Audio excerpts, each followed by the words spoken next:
Да се намалат таксите за регистрација на детергентите, хемикалиите и биоцидите, бараат компаниите од Стопанската комора. Законот обврзува регистрација од 1 јуни годинава, но според фирмите увозници, извозници, маркети и производители, сумите за регистрација кои се движат од 200, 300, 500 и па се до 1000 евра се превисоки.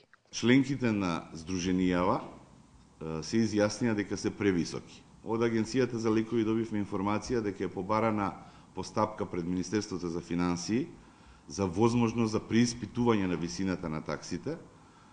Таа иницијатива беше и од Сдруженијата направена уште пред 2 години кога стапи на сила законот, да се преиспитаат големините на таксите, односно вредностите на таксите, затоа што тоа ќе значи едно ново зафаќање за сите учесници во овој промет.